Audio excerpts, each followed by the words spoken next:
Right మరొక breaking news చూస్తున్నాం. భద్రాద్రి కొత్తగూడెం జిల్లా అశ్వారావుపేటలో బోర్డర్ చెక్ పోస్టులు ఏసీబీ అధికారులు ఆకస్మిక తనిఖీలు చేశారు. ఉన్నతాధికారుల ఆదేశాలతో ఆర్టీఏ కార్యాలయంలో సోదాలు చేపట్టినట్లు అధికారులు చెప్పారు. లారీ డ్రైవర్లుగా వచ్చి తనిఖీలు చేయడంతో అధికారులు అసలు విషయం బయటపడిందన్నారు. అశ్వారావుపేట సరిహద్దు చెక్ పోస్టు వద్ద గత కొన్ని నెలలుగా లారీ డ్రైవర్ల నుంచి అక్రమంగా ఆర్టీఏ సిబ్బంది అక్రమ వసూళ్లకు పాల్పడుతున్నారని ఫిర్యాదులు రావడంతో ఆకస్మికంగా తనిఖీలు చేపట్టామని ఏసీబీ అధికారులు వివరించారు. లారీ డ్రైవర్లు నేరుగా వచ్చి 22 చక్రాల వాహనానికి ₹800, 16 చక్రాల వాహనానికి $400, 12 చక్రాల వాహనానికి ₹200 చొప్పున అధికారులు దోచుకుంటున్నారని పేర్కొన్నారు. ఇక లారీ డ్రైవర్ల నుంచి ఆర్టీఏ సిబ్బంది అక్రమ వసూళ్లకు పాల్పడుతున్నారని అవినీతి శాఖ అధికారులు వెల్లడించారు. బాధితుల నుంచి లిఖితపూర్వకంగా ఫిర్యాదులు తీసుకున్నామని, రికార్డుల్లో ఉన్న నగదును సోదాల్లో ఉన్న నగదును పొందలేదని కూడా ఏసీబీ అధికారులు స్పష్టం చేశారు.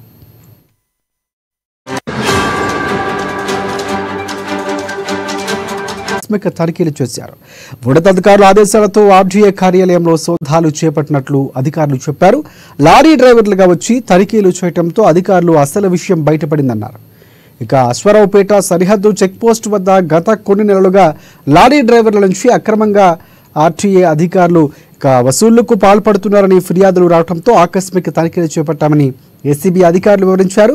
లారీ డ్రైవర్లు నేరుగా వచ్చి 22 చక్రాల వాహనానికి $800, 16 చక్రాల వాహనానికి $400, 12 చక్రాల వాహనానికి $200 చొప్పున అధికారులు దోచుకుంటున్నారని పేర్కొన్నారు.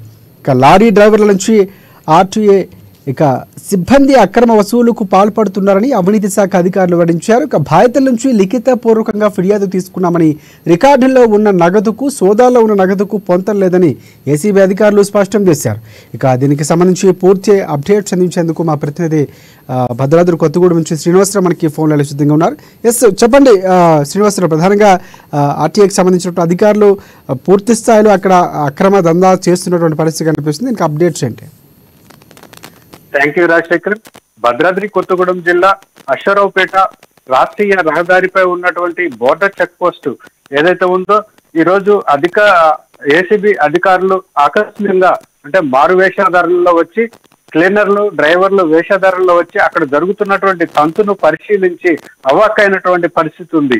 ఈ యొక్క పై అధికారుల ఆదేశాల మేరకు ఈ యొక్క ఏసీబీ అధికారులు ఈ యొక్క చెక్ పోస్ట్ పై దాడి చేయడం జరిగింది. ఈ యొక్క చెక్ పోస్ట్ లో ప్రైవేటు సిబ్బందిని 7 అంటే ఒక రోజుకి 7 ప్రైవేటు సిబ్బందిని ఏర్పాటు చేసుకొని వారికి జీతభత్యాలు ఇస్తూ ఈ యొక్క మెయింటెనెన్స్ చేస్తున్నారంటే అంటే అక్కడ అవినీతి ఏ స్థాయిలో వేళ్ళూనుకుందో మనకి ఇట్టే అర్థమవుతుంది. ఈ యొక్క చెక్ పోస్ట్ లో లక్షల రూపాయలు ఆదాయం ఈ యొక్క వసూలు చేస్తున్నట్లుగా కూడా ఆధారాలు చూపుతున్నటువంటి పరిస్థితి ఉంది. ఇక్కడ దేవుడి గుడిలో గినక పెట్టిన సందంగా అలాగా ఉండి ఏర్పాటు చేసి ఈ యొక్క 22 చక్రాల వాహనానికి $800, 16 చక్రాల వాహనానికి $400, 12 చక్రాల వాహనానికి $200, ఇలా ఒక్కొక్క వాహనానికి ఒక్కొక్క రేటు ఫిక్స్డ్ చేసి అక్కడ ఉండి పెట్టడం జరిగింది. అన్ని పేపర్లు అన్ని ఉన్నప్పటికీ, ప్రభుత్వం నుంచి వాహనానికి ఉండవలసిన అధికార సర్టిఫికెట్లు అన్ని ఉన్నప్పటికీ కూడా ఈ యొక్క ఉండి ఏర్పాటు చేసి ఆ డబ్బులు అనేది ఆ ఉండిలో వేసి ఆ యొక్క పర్మిషన్ అనేది తీసుకొని బోర్డర్ దాటుతున్నటువంటి పరిస్థితి ఏర్పడిందంటే ఏ స్థాయిలో అక్కడ అవినీతి ఏళ్ళూనికిపోయిందనేది కూడా మనకి ఇటే అర్థమవుతుంది.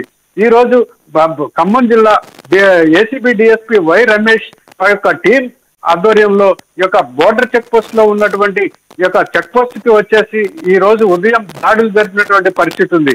అక్కడ పరిస్థితి చూసి అక్కడికి వచ్చినటువంటి ఏసీబీ అధికారులు అవాకైనటువంటి పరిస్థితి ఉంది. అక్కడ డ్యూటీలో ఉన్నటువంటి ఎంవీఐ జనార్దన్ రెడ్డి అక్కడ విధుల్లో ఉన్నప్పుడు తప్పనిసరిగా యూనిఫామ్ వేసుకుని ఉండాలి, కానీ యూనిఫామ్ కూడా ధరించలేదు, సివిల్లో ఉన్నాడని చెప్పేసి కూడా డిఎస్పీ వై రమేష్ ఏసీబీ తెలియజేయడం జరిగింది. ఇక్కడ ప్రైవేట్ సిబ్బంది వద్ద ₹20,000, అలాగే ఇక్కడ రికార్డుల ప్రకారం చూసుకున్నట్టయితే అక్కడ ఉండవలసినటువంటి నగదు కంటే ₹35,000 నగదు అదనంగా అక్కడ ఎంబీఏ ఆఫీస్ లో దొరికిందని చెప్పేసి కూడా ఏసీబీ డిఎస్పీ వై రమేష్ మనకి తెలియజేయడం జరిగింది. ఈ యొక్క పరిస్థితి చూస్తే అక్కడ ఏ స్థాయిలో లక్షల రూపాయలు ఈ యొక్క వసూలు చేస్తున్నారనేది కూడా మనకు అర్థమవుతుంది. Rajasekhar, right thanks for updates Srinivasarao.